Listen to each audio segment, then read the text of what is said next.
Okay, we've hit 9 o'clock. Give me one moment. Okay.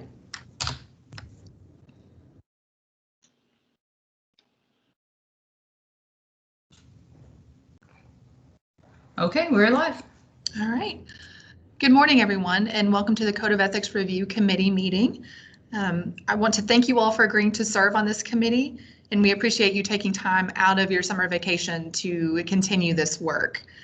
We will have Cassie Trueblood joining us today, as well as Brianna Listerman from the Office of Legal Services. Cassie headed up this work in 2017, which was the last time that we had one of these committee meetings. And as you know, my name is Chelsea Young, and I'm Deputy General Counsel, and I work almost exclusively with the Education Professional Standards Board. So today, I just want to provide a brief background on the committee, the goals of the committee, and provide some updates since our last meeting. We will also start to work on discuss the working documents, namely the Professional Code of Ethics and the Model Code of Ethics for Educators. I'm going to refer to the Model Code of Ethics as the MCEE throughout this presentation. And I'd also like to see if we can set a plan for the next meeting so that we can keep this momentum going. So I did include the overall objectives in your materials, but I just wanted to point them out as we start. As we continue this work and we have more meetings, the committee will need to be thinking about what recommendations they want to make relative to both the MCEE and the Professional Code of Ethics for Kentucky Certified School Personnel. Now, that recommendation could be to do nothing or to continue with the recommendations that are already there, and that's perfectly fine. But these are the ultimate objectives that you need to be thinking about. And for today's meeting, we just want everyone to get up to speed on the committee, on the MCEE, on the Professional Code of Ethics, because with the exception of Donna, this is everyone's first meeting. So we don't expect you to be prepared to make any recommendations today, but we do want you to be thinking about some of these questions. Who else should be involved? Should there be other stakeholders involved in this discussion? What other information do you need before you feel you can make recommendations? And I also included in your materials the board's statutory authority. So I want to go over those briefly to start this discussion. KRS 161.028 is the statute that establishes the board and outlines the board's authority. KRS 161.028 subsection F lists the actions the board can take on a certificate. Subsection L states that the board shall develop a professional code of ethics. Now, the board has done that. The board has the Professional Code of Ethics for Kentucky Certified School Personnel, and that is codified in 16 KAR 1:020. And so that is one of the documents that this committee is tasked with reviewing. KRS 161.120 lists the reasons that the board can take action on a certificate. It enumerates 15 different reasons for misconduct that a certificate could be disciplined for. Subsection M of 161.120 lists violation of the Professional Code of Ethics as a reason that an educator can be disciplined. So what that means is that the board's current code of ethics, the Professional Code of Ethics, is actually a code of conduct. It is meant to be a charging document, and these are the things that Kentucky educators cannot do, and if they do, they could be subject to discipline. Now, the Model Code of Ethics is actually a code of ethics. It is not a code of conduct. It is not something that is meant to be used as a charging document, and if you've read through it at all, it's really not worded in a way that you even could. So a brief history of this committee. In 2015, the EPSB chartered the Combating Inappropriate Student-Teacher Relationship Task Force, and out of that task force came the recommendation that the EPSB use this Model Code of Ethics as a resource. And in 2017, the EPSB established this Code of Ethics Review Committee to review that Model Code of Ethics to determine how it should be used. This committee was also tasked with reviewing the Professional Code of Ethics, our current Code of Ethics. So on November 30th, 2017, we had our first and last committee meeting. we had a presentation from the executive director from NASDAQ on the MCEE. We discussed a crosswalk and a reverse crosswalk of the MCEE and our current code of ethics, and I did include those in your materials. We discussed some examples from other states and how they were using the MCEE, and then 3 recommendations were made out of that committee meeting: to endorse the MCEE for use by school districts and education preparation providers to use however they see fit. And then the 3rd recommendation was to examine how the MCEE could be incorporated into KTIP. And as we know, shortly after, KTIP was no longer funded by the legislature, so we have not done anything further with that recommendation.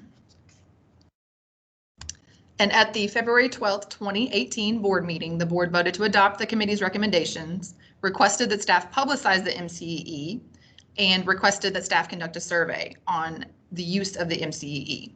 So how we've publicized this is we were including them in the executive director's monthly memo that he was sending out from EPSB. Staff has continued to present on the MCEE to various groups, including student teachers, co-ops, and other K groups. And I also believe it was included in the commissioner's memo for a period of time once we moved to KDE. We also conducted a survey in February 2019, and I will discuss that a little bit later in this presentation. And I was going to share a video on the MCEE, but Andy brightly reminded me that we have some copyright issues because this is being live streamed. So what I'm going to do is share a link to some MCEE resources for you to look at as you see fit. But we will go ahead and start talking about what some other states are doing. Brianna put together an update to the MCEE use document that was in your materials. And that update was based on a survey that NASDAQ conducted in 2018. So there's a lot of states and EPPs that were listed, and you can see kind of what they've been doing. But I did want to highlight 4 states specifically because NASDAQ also did a blog series, and they went a little bit more in depth on these 4 states and what they did. And these states also shared some things they learned that could be helpful for other states. So Hawaii it's Hawaii. It's a lot different than most other states. They only have 1 school district, so that makes things a little bit easier. But they have been looking at incorporating the MCEE for about 7 years. Their board has endorsed it for use by EPPs and for in-service educators. And since 2016, they have been incorporating in their back to school conference. Because there's 1 school district, everyone comes together in 1 conference as opposed to every school district and every school doing it. So they've also worked to create workshops with their EPPs, and they're working with their legislature to require training for every educator in the state. And they are currently working on a train the trainers model to continue that training every year. And some recommendations that they made as they went through this were to make sure that all stakeholders are aware and that it's going to be more successful if it's more of a grassroots movement as opposed to a top-down model. And then you need to make clear that it can't be used, the Model Code of Ethics can't be used for licensure action. It's more about mitigating the risks. In Nevada, they had legislation recently that required a code of ethics. And we already have that in legislation, which is why we have the professional code of ethics. And so they created a work group to draft a regulation and to think through how that was going to be incorporated in practice. And they're requiring annual training on the MCEE, and that is because that is in statute. So some issues they faced were people conflating the code of ethics with the code of conduct, the cost required for the annual training, and that there is such a culture in education that kind of discourages discussions on ethical dilemmas and issues that you may see in your practice. And then next in Colorado, their board chose not to adopt the MCEE. Their board believed that their role was to uphold the disciplinary action. But they did give staff the authority to go out in the field and start to use the MCEE. So they began working with all stakeholders. They included some advocacy groups, some alternative certification programs to create trainings. And so the challenges that they found were that there was a lot of competing priorities. There's a lot of things that go on in education that need to take top priority, and sometimes it's hard to get everybody on the same page. Trying to get educators to understand that these discussions about ethics were to take place in a safe place without fear of licensure action. And then, of course, lack of resources, both time and money. Now, in North Dakota is another very small state, and they said that they kind of split the work. Their local union received a grant to create training for in-service teachers, and then the actual board worked with higher education to integrate into pre-service programs. And so they did have a dean of an EPP that explained what they did with the MCE throughout their program. And it was really embedded throughout the entire program. So initially, upon entrance into the program, students take a reflection survey. And then prior to their student teaching, they take a quiz on ethics.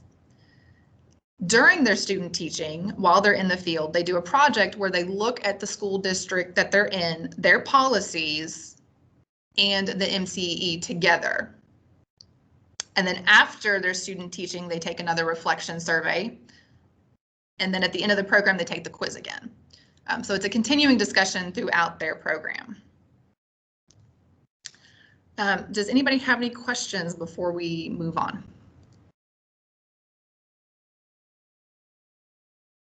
Okay. So the February 2019 survey that we did, we got a decent number of responses. We did send this to all EPPs and all school districts, so still a small number, but with everything that was going on in education in this particular time, I was pleased with the amount of responses that we did get. So as you can see, about half of those people that responded had used the MCE, but a majority of those that had used it found it beneficial. But what we learned through the comments, and you all, I did include the survey responses for you all to see, just because we did get a lot of comments. And I think what we learned is there is some confusion about the Code of Ethics and the MCE. And that was a theme of with other states that they found, as well as, you know, because of that, we may need more stakeholder buy-in to this document. And then just kind of informally in March, Cassie and I presented at KASA's Education, Law, and Finance Institute. And that is mostly administrators and HR personnel, but we always try to incorporate the MCE in any presentation that our staff does. And I just informally polled those that were in our session, and no one was using the MCE at that time. So educators in Kentucky just may not be aware of it yet, and that may be something to consider. Okay, so just briefly, you all have been through several of our board meetings, so these numbers should not come as a surprise to you. But just to put it in perspective, from 2015 to 2019, the number of complaints that the board received increased by 50%. Now, there was a drop in 2020, likely due to remote instruction, but still a lot of complaints. And from 2015 to 2020, the number of cases that were open that the board was reviewing increased by 89%. And as you all saw in the minutes that I included in your materials from the last committee meeting, this committee saw tremendous value in the MCE, and the thinking was that the MCE could be used to help educators navigate those gray areas and try to prevent them from coming before you in the first place. Okay, and back to our objectives. So you need to be thinking about whether you want to continue to endorse the MCE, whether you would want to adapt it, which would require some sort of editing of the document itself, or whether you wanted to maybe take it a step further and adopt it. Now, Cassie and I have been discussing what that really means to adopt the MCE, because some states seem to have done this. And she described it as an endorsement with teeth, which I think just kind of describes it the best way that I can think to put it. I think that if you were looking to adopt, you might be looking at making some sort of requirement, but we would just need to make sure that we tied that to the authority that the board actually has. But you know, it is ultimately up to the committee, and you have the ability to make any recommendation that you want. And if you decide that you want to make a further recommendation related to the Model Code of Ethics, you can be thinking about how it should be incorporated into the education profession in Kentucky. And then finally, with the Professional Code of Ethics, the recommendations that you could make would be to retain it as is, to replace it entirely, but because it is in statute, we do have to have one, or revise it in some way. Now, at the last committee meeting, there was some discussion about specifically looking at the definition of student, because in our current Professional Code of Ethics, there is no definition of student. And the Model Code of Ethics does have definitions that the committee found helpful. So that was part of the discussion at the last committee meeting. Okay, so I have talked for about 16 minutes, and I would like to turn it over to the committee for you all to discuss this, to ask any questions if you're still unclear about what your role is and what we need to be looking at moving forward. We're here to help.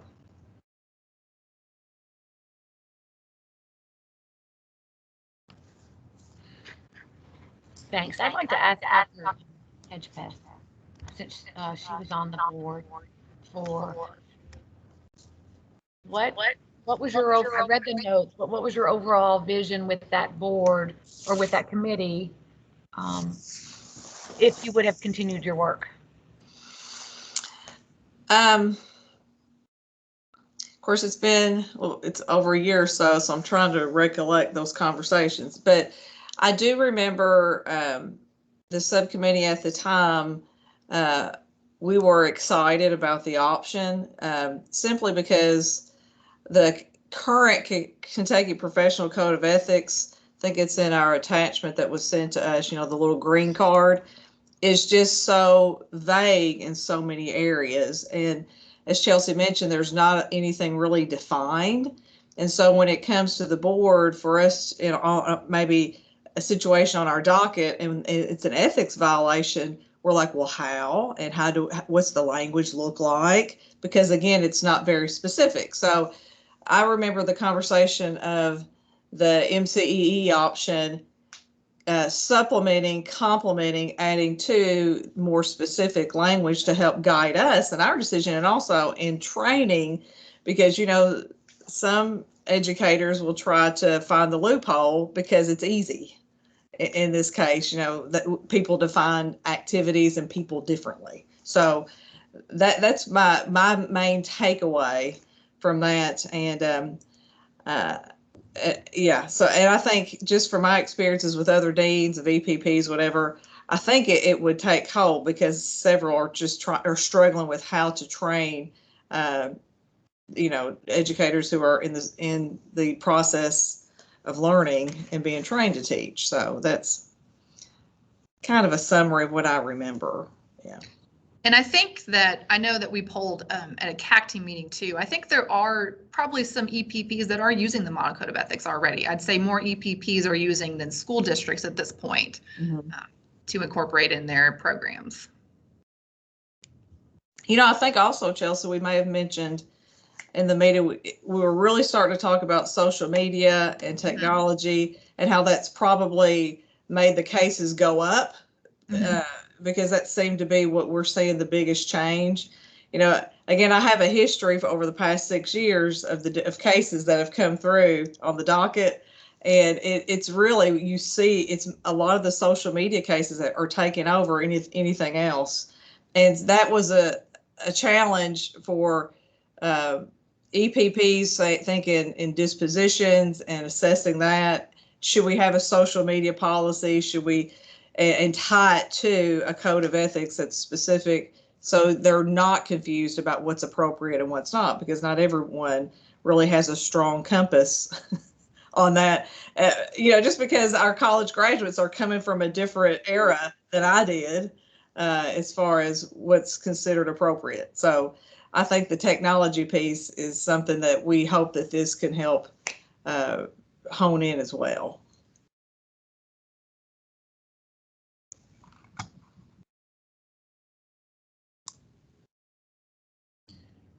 And I did recall that. I know that when we were talking about our professional code of ethics at the last committee meeting, it was also mentioned. So there's no definition of students, and technology has changed drastically. So that's not necessarily apparent from the current language in the code. When we look at the data for the cases, we've seen a snapshot just of the last several months that some of us have been on the board. I'm sure there's a breakdown in some of the documentation that you have sent us about, but are there areas where we could target that could have the most impact in maybe reducing some of those, or at least addressing some of the more prevalent cases that we see? That's something we could certainly look at the data to see. Just anecdotally, I mean, there are an increase in, when you're looking at inappropriate relationship cases, I think there is a technology component there that has been increasing. And we could look at the data for that.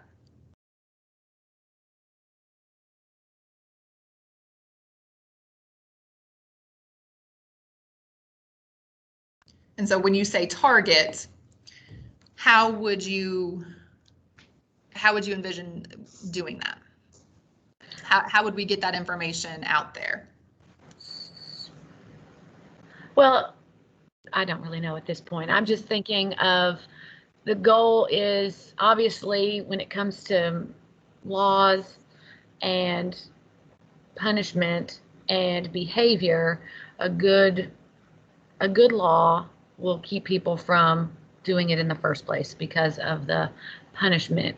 And knowing where we are seeing the most prevalent or most serious violations. I mean, I think they all come to mind, right? Substance abuse, inappropriate communication and contact with the, especially through the technology. And if people are looking at it, and I do agree that the current one that we have does need to be refreshed, if nothing else. But I want to make sure that we are utilizing our authority to enhance the profession and minimize the risk for the things that having words on a paper is not going to prevent people from in and of itself violating it. But if the integration piece in the school districts and the EPPs, because our goal is compliance, is the way I look at it. So I don't really know for sure at this point. Okay. So let me ask you this. Do you all feel comfortable that you understand the MCEE based on the materials I've already presented, or do you think you would benefit from a presentation specifically on the MCEE? And Justin, I see your hand up. You can go ahead and jump in. Well, it was about prior to your question that you're Okay. asking now, about how to target this. So obviously, I think that EPPs, it needs to be somehow incorporated into the KTIP. And I know that I think KD is working on a new revamped KTIP model that they're in the process of working on. So I think to make sure that that might be incorporated with that new KTIP model that's being worked on. And then the other thing is, I know that most school districts, if not schools, I don't think that they're required. I could be wrong on this, but I know most of them have a new teacher orientation. And I think if that could be implemented, and oftentimes, at least in our district, it's not just brand new teachers, it's new teachers to our district. So it's a good refresher for those teachers coming back into another district. But I do think somehow we need to target and just refresh teachers throughout. I don't know if this needs to be a yearly thing. I'm not saying that, but I just know since teachers and people from my district and surrounding districts, I'm on EPSB, they'll ask questions and that they're blown away that, oh my goodness, I didn't realize that this was an issue, or like, I don't think it's just in people's minds of what is appropriate and what's not appropriate. And I think somehow targeting teachers throughout their career, not just at the beginning of their career. Now, how that happens, I'm not certain of, but I do think some kind of refresher needs to happen throughout. Well, and as you all know, the board likes to refer people to ethics training, but otherwise, if you don't ever come before the board, you may never receive ethics training. You're just kind of basing it on your own personal ideas and your personal compass. Even though everyone should be aware of the professional code of ethics that is on your certificate, everyone is bound by it. Yeah, I'm excited. Justin, you said almost what I was getting ready to say, so we're having the same thoughts here with KTIP. I've been asked to be on that task force actually, and I'm excited because I'm a big fan of KTIP through the years, and that has to be part of, a big part of that KTIP experience. And maybe that has, Chelsea, had an effect as well on the number of cases, just because they did not have that mentoring that first year, and a lot of our cases come from new teachers just not knowing. So, yeah. And you will also see sometimes, though, that in some of these rebuttals, some of the younger teachers will say, well, I did ask a coworker and this is what they told me. So it is perhaps something throughout the profession. Yeah.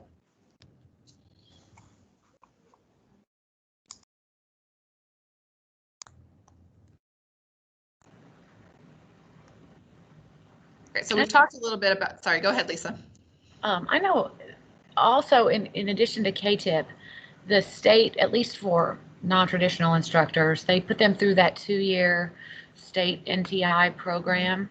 And I've mentored a teacher through that program, and I've gone through that program, and we didn't cover any of this.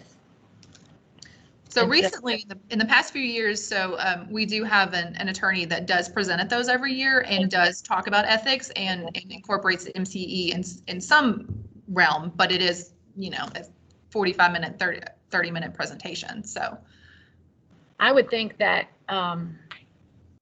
whatever kind of training, if there has to be a training component, obviously, to this, that those mentors, I would have been covering more once I saw this document. We have our district code of ethics, we've got the professional code of ethics, and now this MCEE, and I would have more intentionally addressed it with my mentor just for one. And we do all that safe schools training that covers so many different things, at least in our district. And I'm like, why shouldn't there be a block of instruction every year? In safe schools training for this as well. It would obviously, there's a cost. Somebody's going to have to produce some kind of training document, interactive video or something, but so the board has also pre-approved. You do have 1 or 2 pre-approved ethics trainings that do specifically cover the MCEE, but those are also done by either NASDAQ or I think the Professional Learning Board, I think, has one specifically, and possibly NEA may also have a micro-credential on it. So you do have those training options, but again, those are trainings that you're referring people who have been reported to you. Right, yeah, some way to do it in the pre-service, in-service staff development days. Which I know there's a lot of things there, but everything, ethics permeates everything. And Kathy, I see your hand raised. Yes, I was just having a couple of thoughts.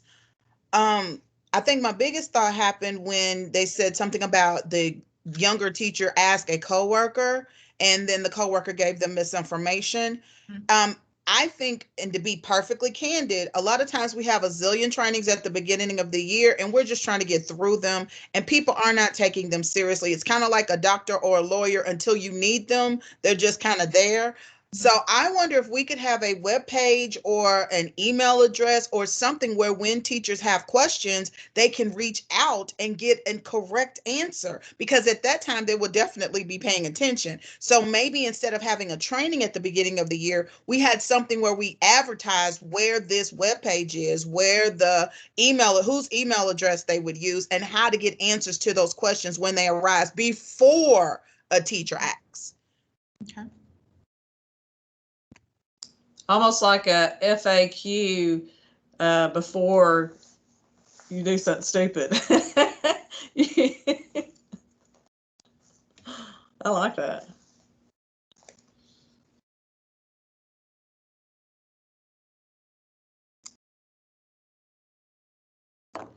And that's a good point. As one of these states mentioned, there's a lot of competing priorities. So you have a lot of these things that have to be squeezed in because they're mandated by statute in the beginning of the year. And you're trying to get your room ready and prepare for your students, and then adding something else, it may not be as effective. Okay. But back to my question, did you have time to look at the MCE? Do you feel it's useful? Do you think you have an understanding, or do you think you need more information on it?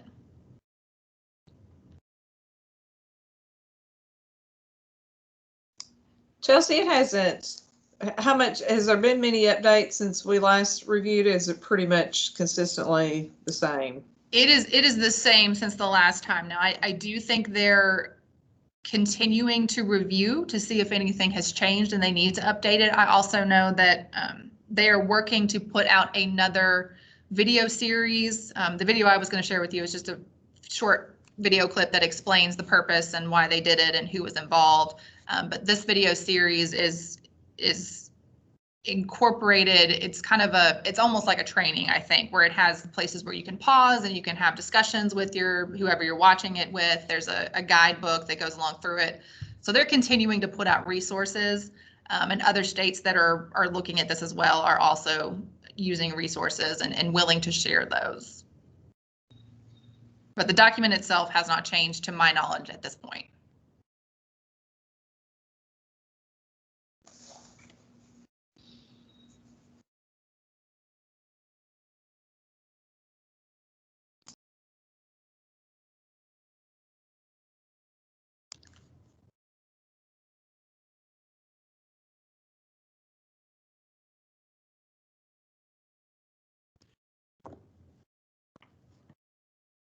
I'll answer your question. For me personally, I glanced at the document and I was trying to figure out what the red, yellow, and green meant. I was a little confused about the color coding.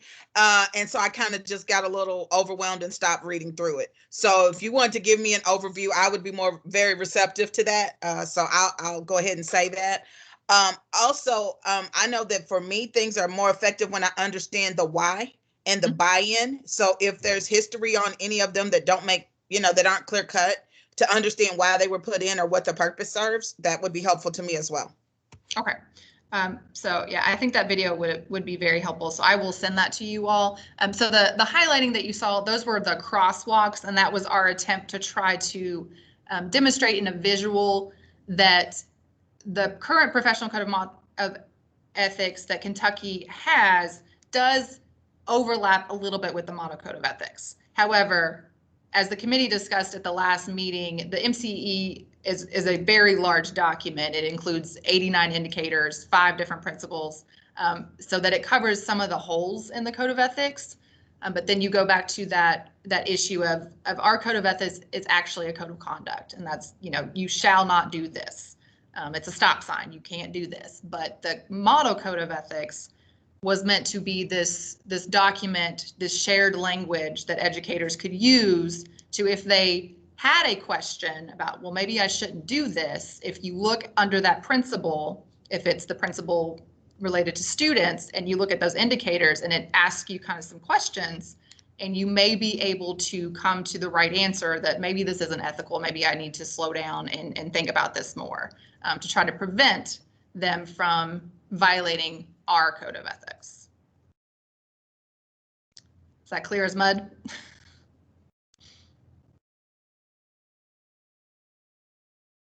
So if we revised our code of ethics and instead of it just being stop signs, we maybe added to it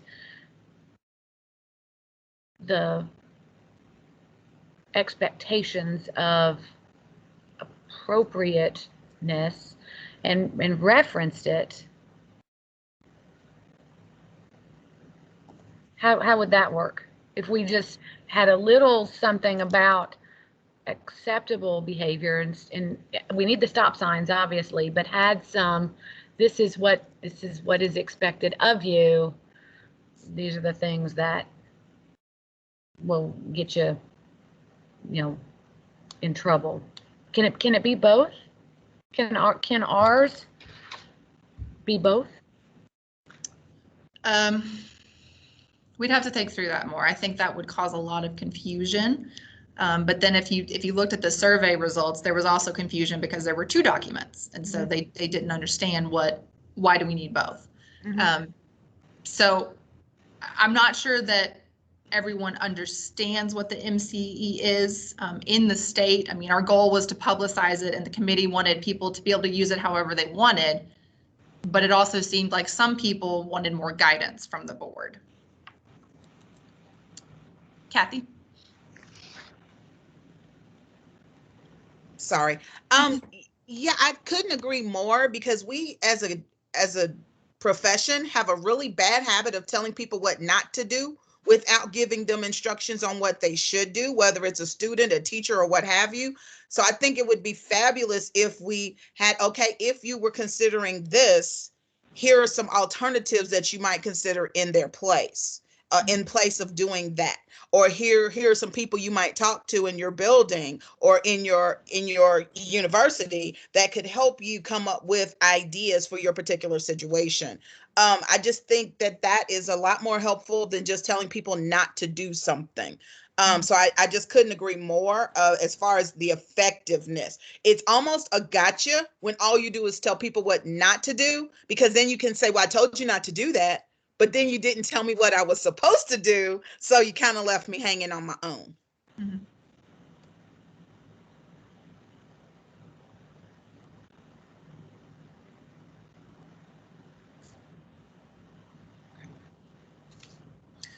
So thinking through how to incorporate both.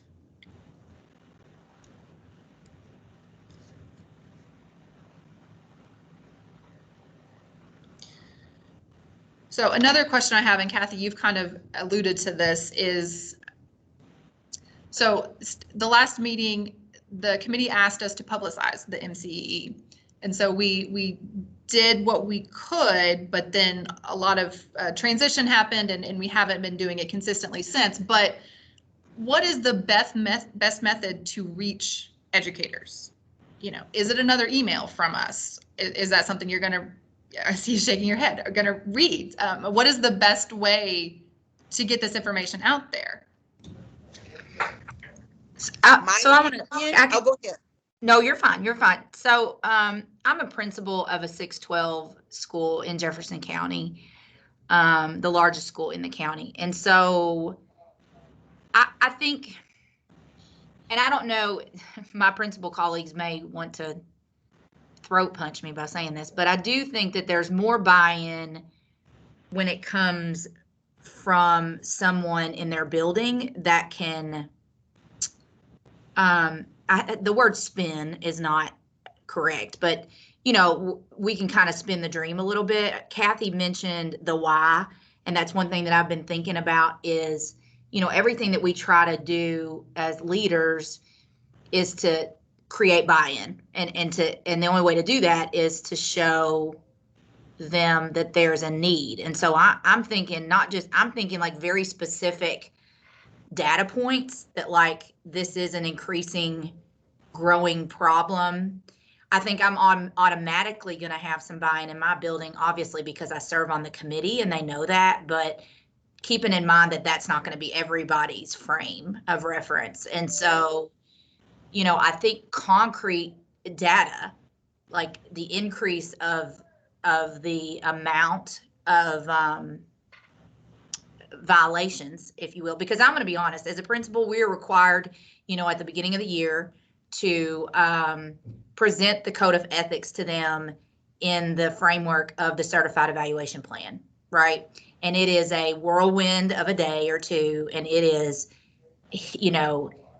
one of those things that it's a compliance piece. And so the only way I think that you're going to move from compliance to real, and it's not going to be across the board, to real understanding is to create a sense of urgency around that. And I think we got to lean on our building level folks that know their building.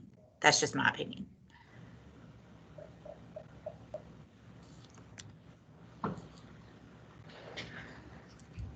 Justin, I see your hand raised.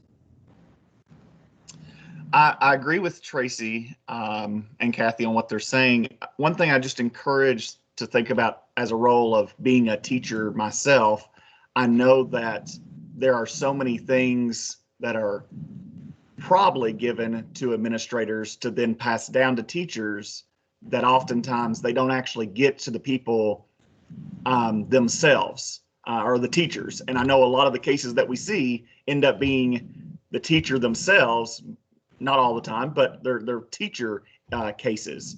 And so somehow, I'm not saying bypass administrators, but I just think somehow we need to get the information out so that everybody hears the same thing the same way, because depending on your district, if this is not a focus of your district, I'd hate to be, to go back to say, well, it was in that training that we did those 2 or 3 days with all of this stuff, and maybe my school administrator didn't spend some focus on it. So I agree. I think having more personal buy-in from administrative, but not saying a mass email to everybody in the state, but somehow getting that information out to teachers, I think is important too, straight to the teachers.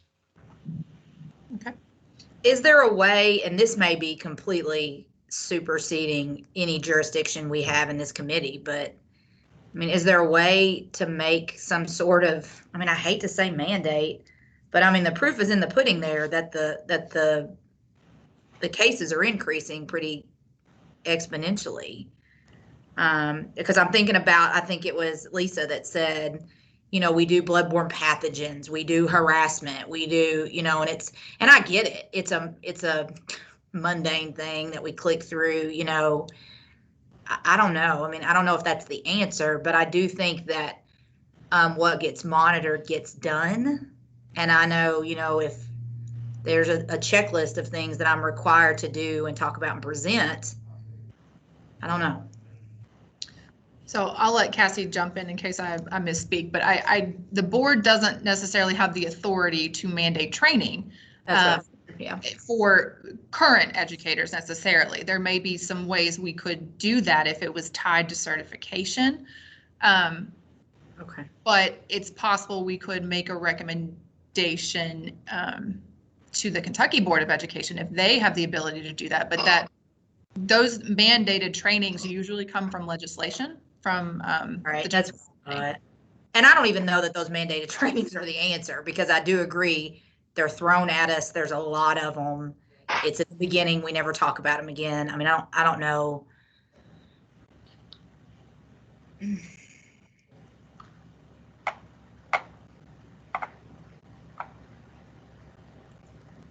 Okay, and I see Jackie's hand up.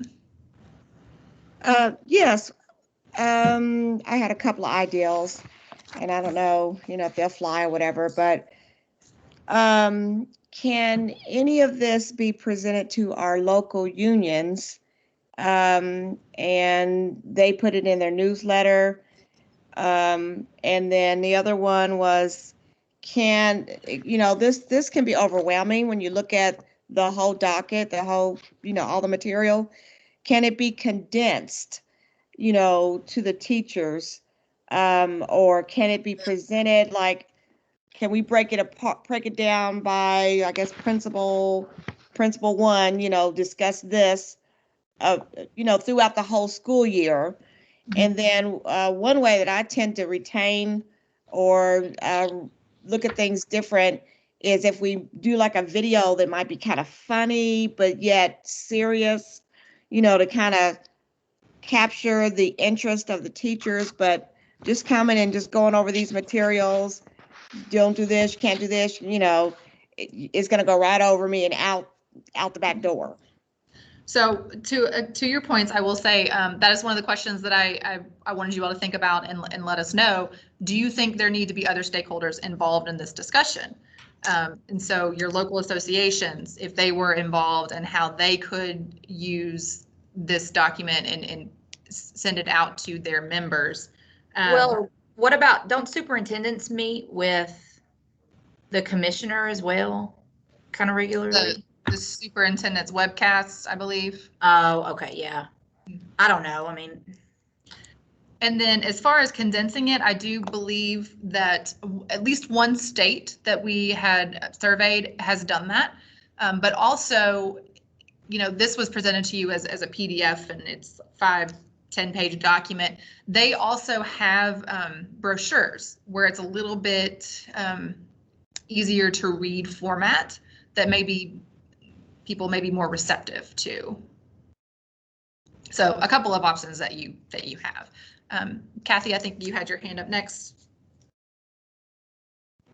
Yeah, I totally agree with what everyone has said, but I guess going back to what I said earlier, we need to do some type of a marketing, but not a long training where it's one more thing teachers have to do, because then they'll be more resentful and there'll be less buy-in.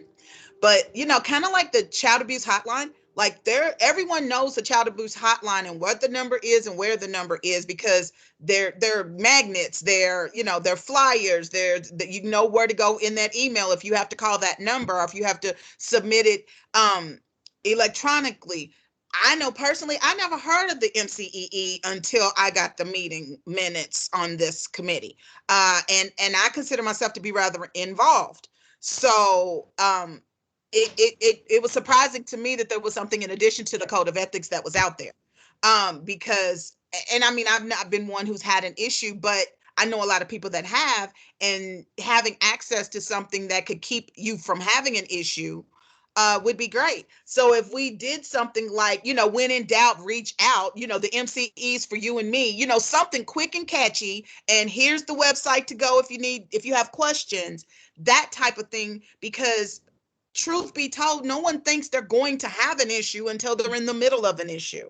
So if you knew where to reach out to ahead of time. Now, there are some people that are just blatantly breaking rules. Those people we can't help. But those who are genuinely trying to do the right thing, knowing where is an additional resource besides calling your UniServe director or what have you, because a lot of people aren't going to do that until they have to. I just know that we as a people, it seems like normally we will look at a website, we will go privately. When there are questions like this, we don't always want to let people know we have certain questions. I don't know if that makes sense, but the more we could advertise the purpose and that it's to prevent you from having an issue, and you can seek out this information on your own, and then have some place where people can, have a soft landing to see, do I even have an issue? I just think that would be very helpful. And I love what Jackie said about breaking it down, maybe, bullet points, just to say, okay, if your issue is in this area, look here, in this area, look here, so that, they, just hyperlinks to the webpage to where the different points are. And within the webpage have, suggestions of what to do in place of whatever it is you were thinking about doing that might have been a violation that you didn't realize. So, I mean, it just is something as simple as transporting kids in your car. That has changed so much that I don't know if anyone knows what the real rule is. So, just a thought. Can I ask another question? I'm sorry, just a clarifying question. I know at the beginning you talked about, and correct me if I'm wrong, it was, do we have a recommendation in regards to MCEE, or is it a do nothing, or is this even a conversation about doing away with it? Did I hear that? So, I mean, you can ultimately do whatever you want with it. The committee and the board itself has already voted to endorse the MCE, and that endorsement was to school districts and EPPs, but for them to use however they want to. And what I think I'm hearing from you all today, and maybe from some of the survey results is that they need more guidance from us for how to use, because otherwise it may just be put out there and no one's really using it the way it was intended. So that was my question, was because if we're not using it and we don't have an effective way of using it with fidelity across the state, is it necessary in conjunction with the code of ethics? Is it just another added? And I don't know the answer to that because I have not, I've looked over the MCEE, but I am like Kathy. I didn't even know this existed. I was always, privy to the code of ethics. And so and that's no shame on anybody. It's a crazy machine to get that kind of information out to an entire state. I understand. I didn't know, is the code of ethics sufficient? And it may not be. And so that was kind of another thought that we had, because the committee wanted people to use it how they want it. They didn't want to mandate it at the time, but they wanted feedback. Okay. So we have that feedback, but that was also 2 years ago. And, so we're kind of just piecemealing this. It's Okay. not been a I just consistent needed that strategy. No worries. Okay. I see Lisa's hand.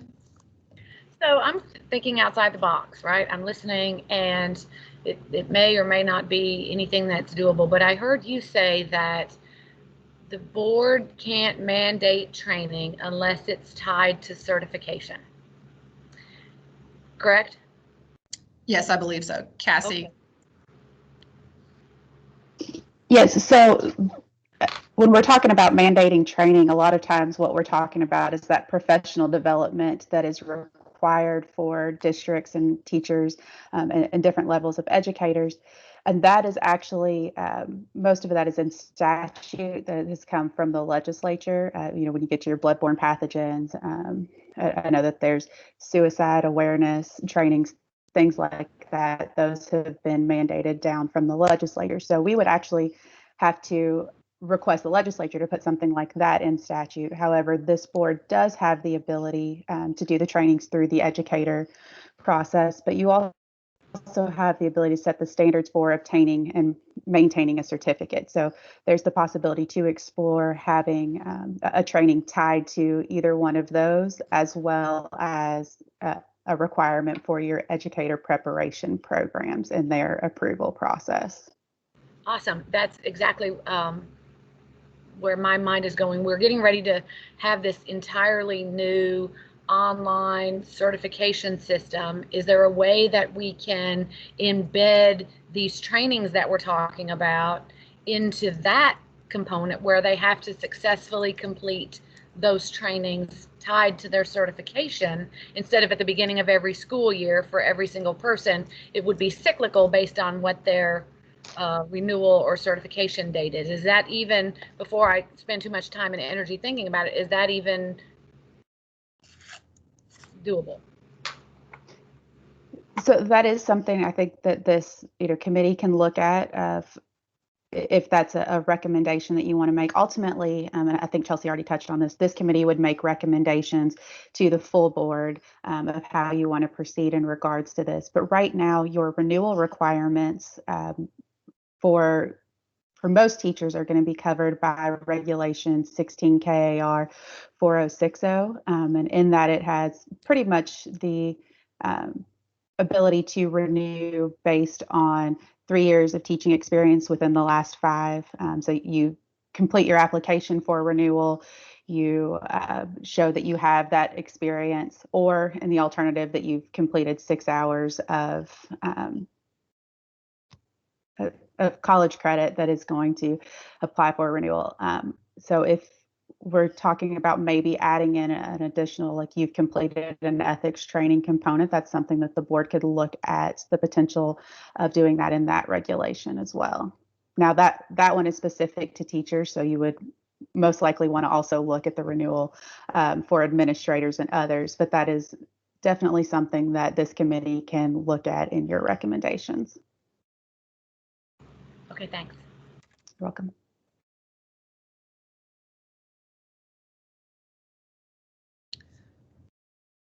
All right, so go ahead, Jackie. I thought my hand was up a few minutes ago, but I guess not. But I had wanted to ask, what I thought I heard you say was the model, the MCEE basically covers the holes in the code of ethics. And if that's the case, why can't the MCEE replace the code of ethics or be merged to one place where educators go? If they ever, get in a bind or they want to know about the code of ethics. And then I guess the other thing is, I know a lot of our teachers communicate through Facebook. When they, if they want to know something, they go to Facebook. Can the code of ethics be put on Facebook somewhere? Can we have a code of ethics for teacher Facebook page? So to your first point, so the committee, the last time they met, that's how they viewed the model code of ethics, was that it kind of filled in the holes to our current code of ethics. And in theory, it could replace the code of ethics. However, that would take away the board's ability to discipline educators for the violation of the code of ethics. I mean, it's still in statute. We would have to look at changing the statute because it's in statute. A violation of a code of ethics is a violation of the statute for which disciplinary action can be taken on the certificate. And the way the MCE is worded, that's not its intention. I suppose we absolutely could do that, but it doesn't really lend itself to that very well if you read the language. And then the Facebook page on the code of ethics, KDE and EPSB, I think we have social media pages. I'm not sure who's monitoring those, but that is something we can also take a look at if that's something that you feel teachers would utilize to use as a resource.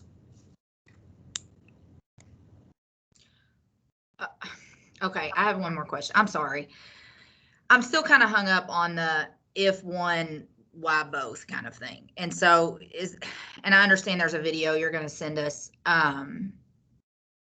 Is there a way or is there consideration, as I mentioned, to do, I don't know how to say it. We are required by law to present the code of ethics. And so is there a way that we can beef that up and not, I don't know. I don't know enough about the MCEE to say scrap it, that it's not a good thing, but I feel like if we're not using it and nobody knows what it is, but we do have this piece that's already in statute, are we muddying the water a little bit trying to work around this? Okay. Jackie, did you have anything else? Okay. And then Kathy? Yeah, I think I'm trying to clarify maybe what Jackie was saying, because I think I like where she was headed. We all, and kind of what Ms. Hunt was talking about as well, we all have to look at the code of ethics, and the code of ethics is pushed out to the staff every single year. Is there a way since if I understand correctly, the MCEE explains further, goes deeper, and helps with more guidance for different sections of the code of ethics. Is there any way when we push it out, if we could just have supplementary links included and we say this is not a part of the code of ethics, but it is further guidance, and each section of the MCEE that goes along with that part of the code of ethics, there just be a link to that section that if you want further information on this portion of the code of ethics, you can look at. So it's pushed out with the code of ethics, but it's not mandated or required, but it's also something that teachers then associate with the code of ethics and associate with clarity and with clarification. And it's a next step if you have questions. Because I think that would be, I know that would have been helpful for me to understand where does this piece go in the code of ethics, and what does this have to do with the code of ethics that I'm required to follow? And now, okay, I see how those two are connected. And I only got to read it if I'm looking for something on that particular portion of the code of ethics, where I need help, and it's not something extra that principals or staff members are required to do. Because I'll be very honest, if you attach something else that I have to do to get my certification, I'm going to be resentful. Okay. Because that's not what I signed up for. Mm-hmm. And Donna, maybe you can remind me, but I do feel like there was some discussion at the last committee meeting about maybe using the Model Code of Ethics as framing it as like a Kentucky's decision-making guide or ethical decision-making guide, or repackaging it in such a way to make clear that it's a guide. It's meant to be a resource and helpful. It's not something you have to review, but it's meant to be a resource. Yeah, by using the term endorse, that was, we suggest that you implement it. And Kathy, while you were talking, I was thinking crosswalk, but that's not really what you're saying. But I think that's what a similar, you take our code of ethics, you take the NCEE, and which pieces of the MCEE pertain to what section of our current code of ethics, and they can click on that and get a further explanation. I see that in my mind as well with the endorsement. And then, of course, if we also, that endorsement, I'm sitting here reviewing the recommendations for when KTIP comes back around, it's a great part of curriculum that we could utilize there as well. Yeah. I think Justin was next. So I agree. I think it being an addition to helpful statements to dive in, I think is important. I do think making it a requirement in KTIP should be mandatory. Personally, I think maybe endorsing it for everyone else as a board so that they could use it. I do really think, going back to what Kathy said earlier about marketing this in a easy to read fashion, to whether it be a website. I don't know if this is capable, because I know that this is also a case by case issue, but like I'm reading this MCEE right now and just going over, and it's a lot of just fluff language of, okay, well, that's great, but what does that look like, and what does that look like for me? I don't know if, I know we mentioned this FAQ kind of section, but is it a possibility to say, hey, here's what has been for our board in cases that deal with DUIs or marijuana use or inappropriate relations or physical force. Not all the time, because it is a case-by-case issue, but this is what has happened typically in these kind of, so people know, like, here's what the consequence is if you do something like this. Because I think sometimes people just need it spelled out for them of, here is, don't do this, and here is, no, don't do it. Here's what will happen if you do it. I think sometimes I would like that. So I don't know if that's even something that you're capable, or we're capable of doing, because it is a case by case issue. I don't know. So that's sort of a question to you, Chelsea, if that's even feasible. So I get what you're saying. We do have to be careful because we are the board that is enforcing this. So, the more information that we put out there, it could be problematic because it is case by case, and we don't want people to expect something that we can't deliver. But you guys are giving us a lot of information to think about. I do see, Jackie, is your hand up again? No. Oh, okay. Sorry. So I guess my question to you all is, do you feel like you have an understanding of the MCE and the Code of Ethics? Or in our next meeting, would it be helpful if we actually did an in-depth kind of presentation on the Model Code of Ethics and our current Code of Ethics? And then we could present you, we could think about some of these options that you have given us, and we could outline some suggestions for publicizing and moving forward if that's what you wanted to do.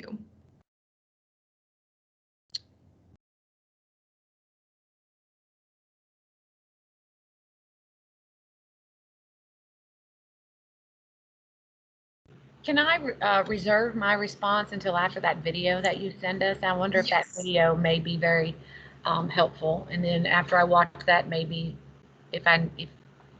if we need more, maybe communicate in this group, like email, about whether or not we will need additional after watching that. Okay.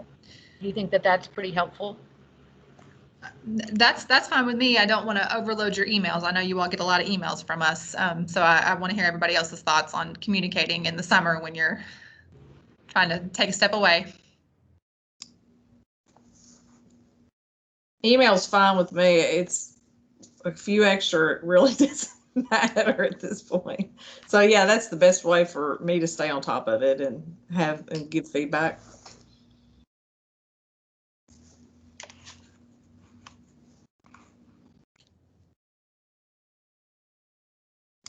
Okay.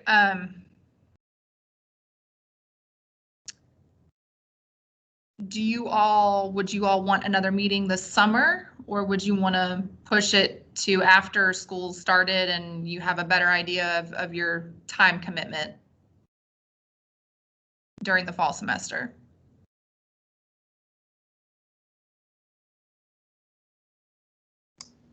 Well, I guess that would, what do we have a timeline where we want to come to some kind of decision with this group? So that is ultimately up to you. We don't have any strict timeline that we have to do anything. But this is just something we've wanted to start this work back up for quite some time. And so we do want to just make sure that we're continuing to have meetings and continue to have this discussion so that we don't lose that momentum, like we did between our first and this meeting. Jackie?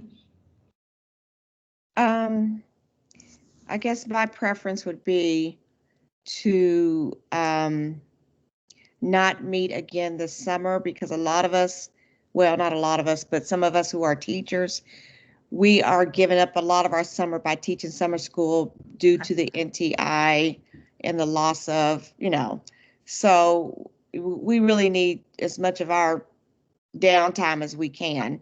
Understood. And then my next comment was, how long is the video? Can we take a break and watch it on our own and then reconvene? Or do we need to watch it, process it, and then come back? Cassie, do you see any concerns with taking a break and then coming back? No, I think the video itself is about 5 minutes. 5 minutes. So there's no problem if you all want to take a quick break and come back after you've had a chance to view that video. And that video is one that is available online off of the NASDAQ website. So it's available to the public as well. They have the ability to go to that website and see that video while you all are watching it. Okay, so I will, let me put it in the chat for you all to go to. And that is on NASDAQ.net under the Model Code of Ethics resources.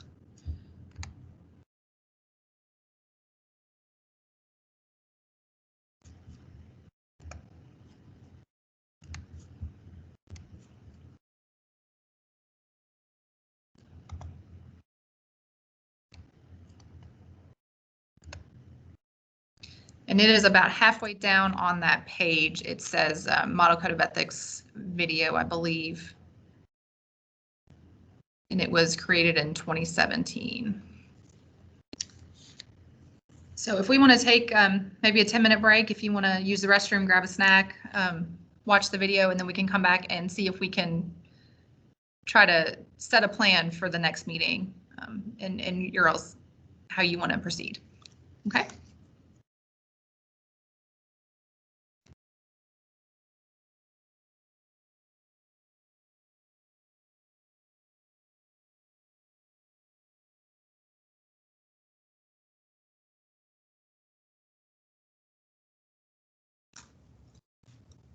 All right, and just so everyone knows, the stream does say we're on a break. Thank you.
Let's see, let us know when we need to re-begin the stream and you're ready to get started.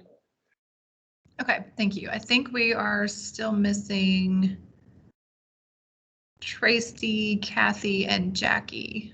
Are you all on? Okay. Yeah, I'm Wait. here. Yes, I'm on. I just need to turn my camera back Oh, on. I'm sorry. Okay, I believe we are ready to come back. All right, give me one moment. Okay, we're back. Okay, thank you. All right, we are back. Now that you guys have had a chance to look at that kind of introductory video on the Model Code of Ethics, what are your thoughts? Do you still need more background information or presentation to go through it more in depth, or do you think you have a pretty good understanding?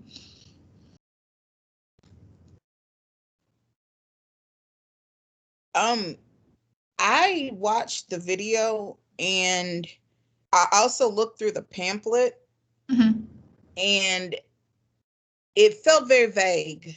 It felt extremely vague and not as helpful as I expected. The Model Code of Ethics, or the itself?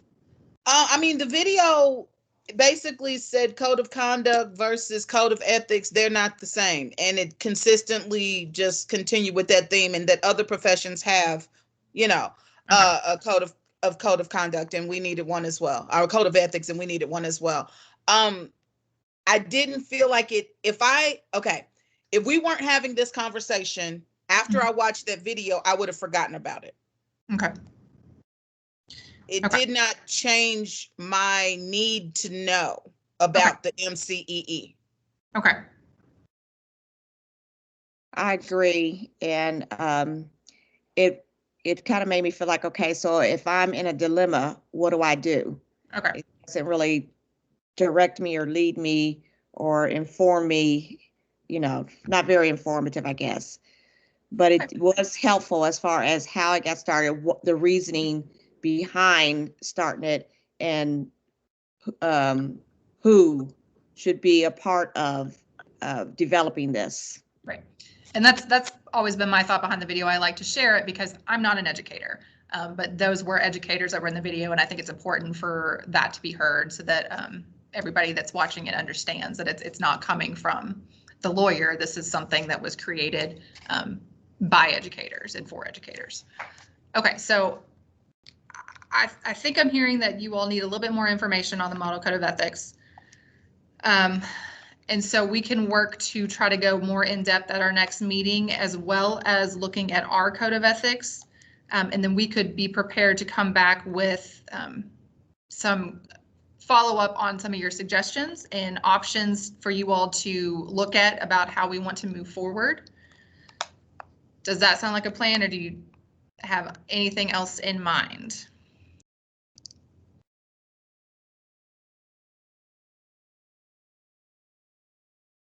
That sounds good to me. Okay. So I will follow up with you all in email, and we can try to look at calendars. But I think I'm hearing that you all have jam-packed summers and you need some time, and especially after the last few years. So maybe we'll look at September. Okay. Okay. Well, thank you all very much for joining us today, and I'll let you get back to your day and hopefully enjoy the rest of your summer, and we will see you at the June board meeting. Thanks, everybody. Have a good summer.